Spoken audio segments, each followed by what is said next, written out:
अस्सलाम वालेकुम। Thank you very much guys once again for joining me. आज हम लोग अभी आप लोग अपनी जो पॉजिटिव साइकोलॉजी की फर्स्ट स्लाइड है हमारी इंट्रोडक्शन ऑफ पॉजिटिव साइकोलॉजी, उसको प्लीज़ अपने सामने खोल लीजिएगा। हम लोग स्लाइड बाय स्लाइड इसको लेके चल रहे हैं ताकि जो भी चीज़ें मैं आपके साथ शेयर कर सकूँ। इसके अलावा अगर आपको किसी भी तरह से किसी चीज़ की समझ ना आ रही हो तो मेरा व्हाट्सएप नंबर मेरा गूगल क्लासरूम का वहाँ पे है, और उसके अलावा ईमेल एड्रेस है। You can ask me anywhere anything you are not very much good to know about. तो हम लोग बात करेंगे व्हाट इज़ पॉजिटिव साइकोलॉजी की। तो इसमें पीटरसन ने जो 2008 में इसके बारे में बताया कि positive psychology is the scientific study of what makes life most worth living. तो पॉजिटिव साइकोलॉजी में ये है कि ये जो ज़िंदगी है हमारी उसको मोस्ट वर्थ लिविंग बनाने की कोशिश करते हैं। इसमें हम लोग डिफरेंट स्ट्रैटेजीज़ को चिप इन करते हैं ताकि ज़िंदगी जो है वो पहले से ज़्यादा बेहतर तरीके से हम लोग उसको समझना शुरू कर दें। वो किस तरह से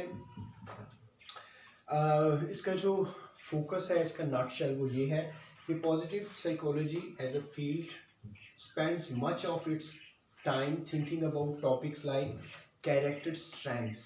कैरेक्टर बिल्डिंग के ऊपर इस पे काम किया जाता है, ऑप्टिमिज्म पे काम किया जाता है कि किस तरह से अपने आप को ऑप्टिमिस्टिकली अप्रोच के साथ रखा जाए।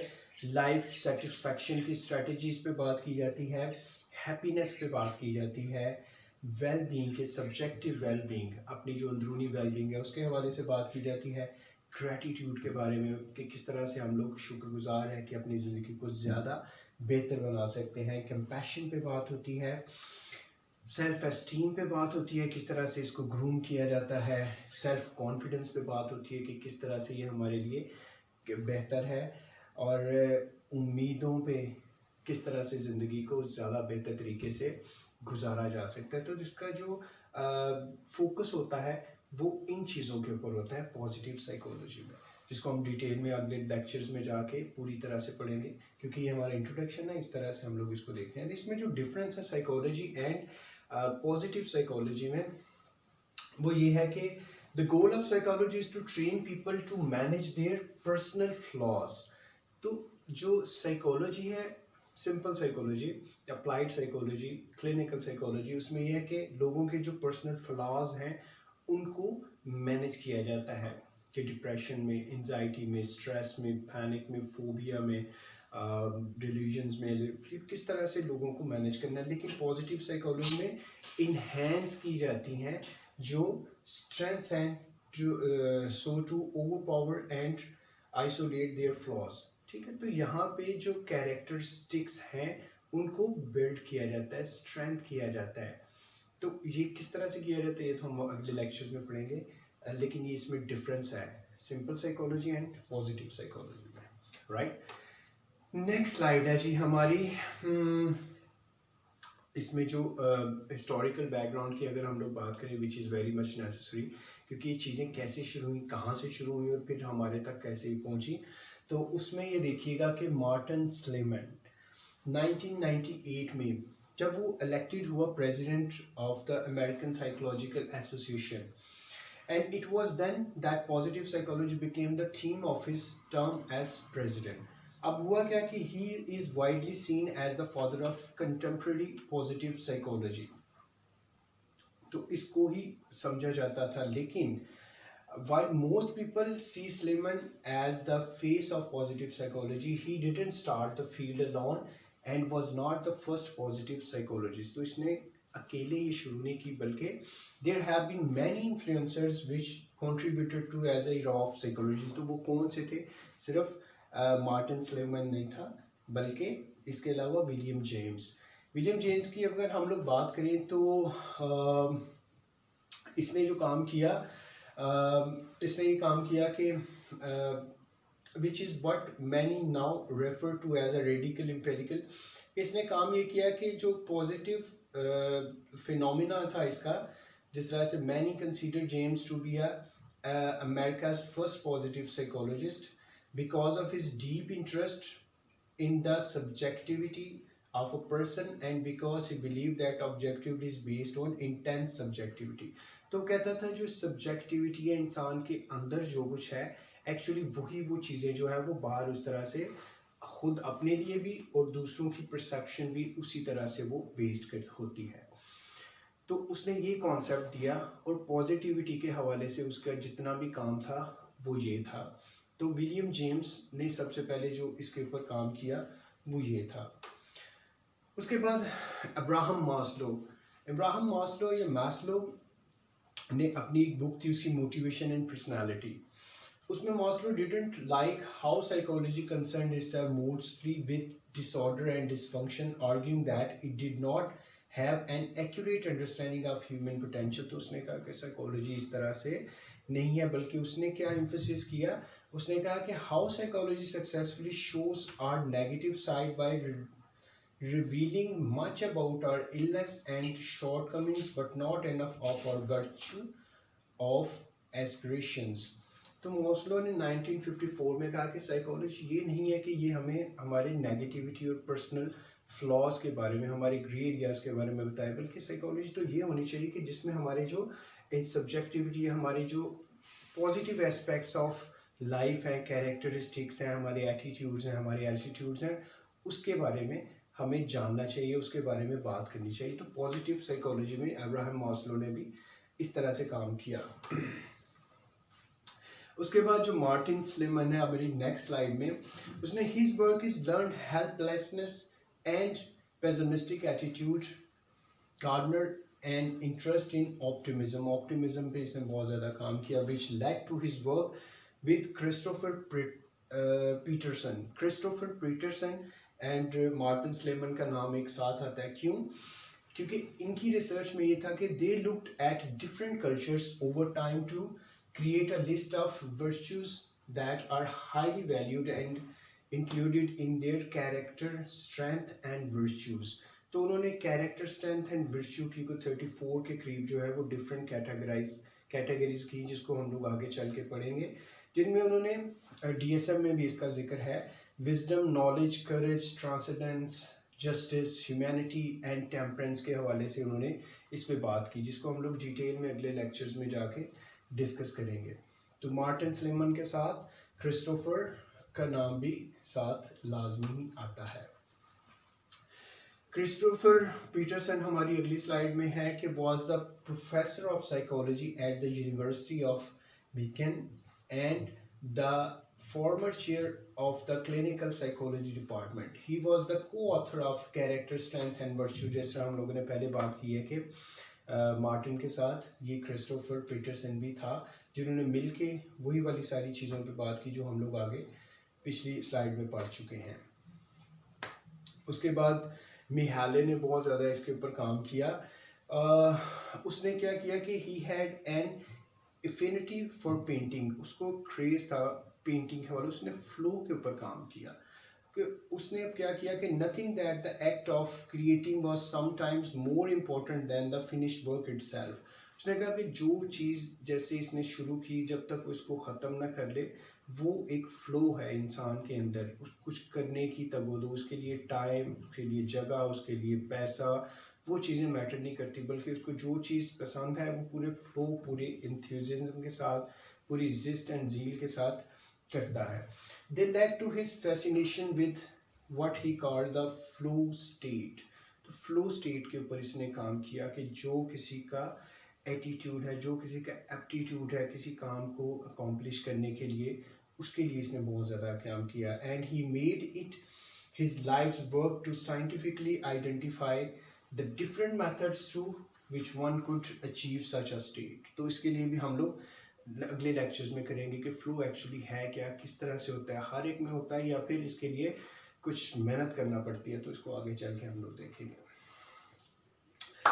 नेक्स्ट स्लाइड है जी हमारी सब्जेक्टिव वेलबींग के हवाले से।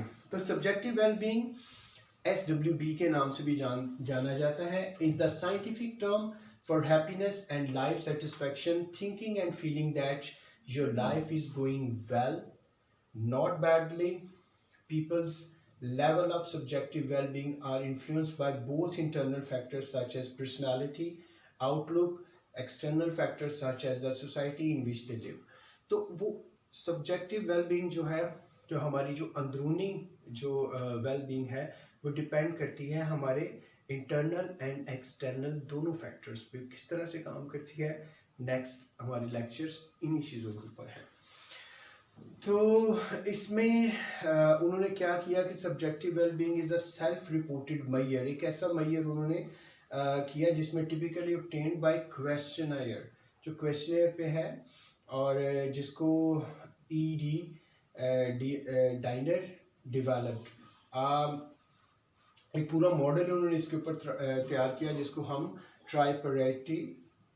ट्राइपाइट model of subjective wellbeing in 1984 में उन्होंने इसको तैयार किया, which describes how people experience the quality of their lives and includes both emotional reaction and cognitive judgments.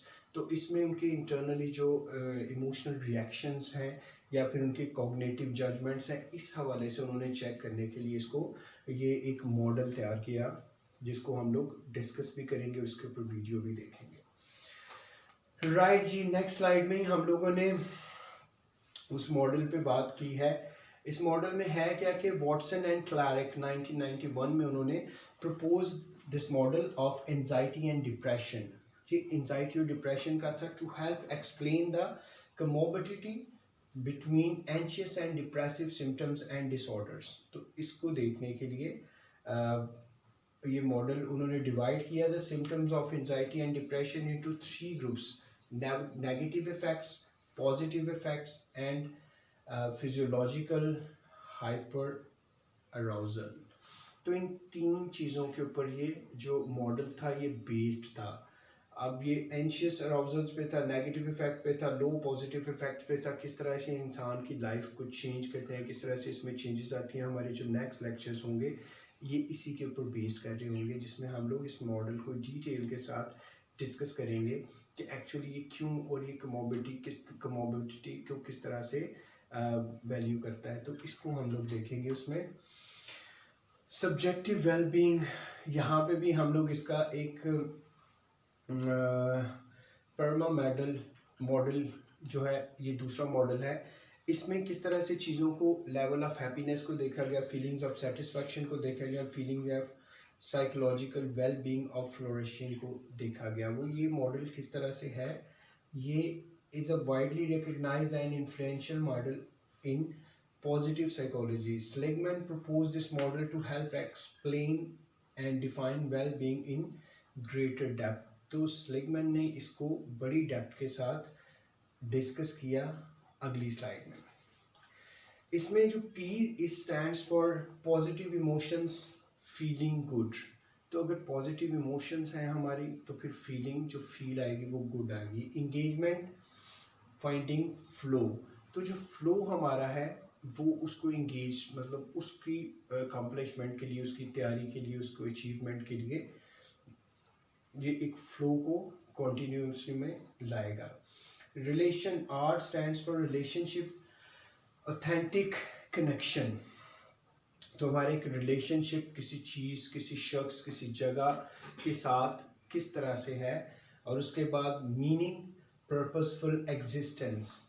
तो उस चीज़ का, उस जगह का, उस शख्स का वाकई कोई मीनिंग है जिसको किया जा रहा है, किस तरह से किया जा रहा है, क्या क्या उसमें टाइम दरकार है, कौन सी चीज़ें उसमें चाहिए।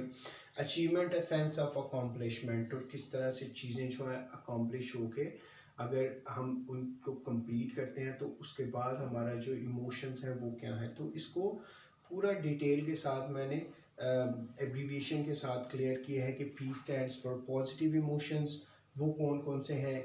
E फॉर इंगेजमेंट है हमारा, P फॉर पॉजिटिव रिलेशंस है हमारे, किस तरह से ह्यूमंस के साथ हम लोग अपने रिलेशन बना रहे हैं। और इसके बाद मीनिंग है इसका, M फॉर मीनिंग।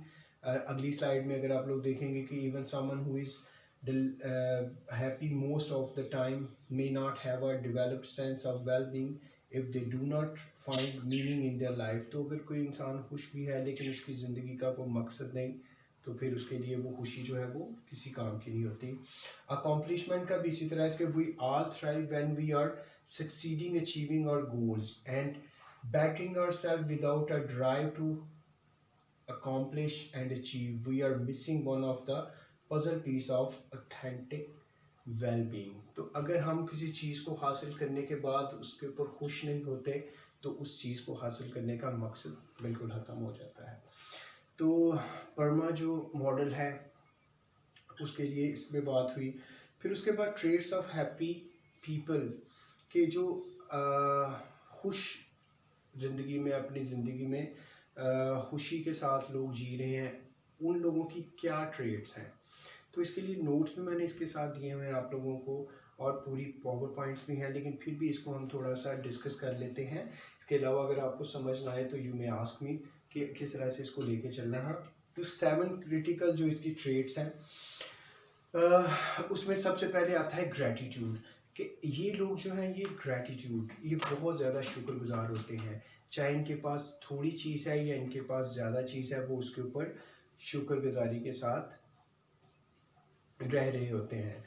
और उसके बाद प्रेजेंट फोकस, इनका जो प्रेजेंट है उसके ऊपर फोकस होता है, ना ही अपने पास्ट को, ना ही अपने फ्यूचर के ऊपर ज़्यादा फोकस्ड होते हैं। जो इनके पास है प्रेजेंट मोमेंट में, they are very much alive, और उसमें अपने आप को खुशी महसूस करते हैं। ह्यूमर, इनमें सेंस ऑफ ह्यूमर काफ़ी ज़्यादा बेहतर होता है, और ये अपने साथ जो अपना इनका ऑरा होता है बड़ा पॉजिटिव होता है, लोग इनके साथ जेल ज़्यादा जल्दी हो जाते हैं। सेल्फ कॉन्फिडेंस इनमें बहुत ज़्यादा होता है, किसी चीज़ को करने का, किसी चीज़ को हासिल करने का काफ़ी ज़्यादा जुनून होता है। अडेप्टबिलिटी, अडेप्ट कर लेते हैं किसी भी माहौल को, किसी भी नई सिचुएशन को, और उसको एक्सेप्ट करते हैं। उसके बाद ऑप्टिमिज्म है, और उसके बाद इंटेलिजिबल वैल्यूज़। तो ये वो सारी चीज़ें हैं जो इनकी कैरेक्टरिस्टिक्स हैं। इसके बाकायदा नोट्स वो आपके पास हैं। इसके अलावा अगर आपको कोई भी सवाल पूछना हो, कोई भी, मेरी ईमेल, मेरा व्हाट्सएप, ये सारी चीज़ें आपके पास हैं। जब भी आपको कुछ पूछना हो, you people are most welcome. तो कोई भी चीज़ समझ ना आ रही, मुझे ज़रूर कॉन्टेक्ट कीजिएगा। Thank you very much.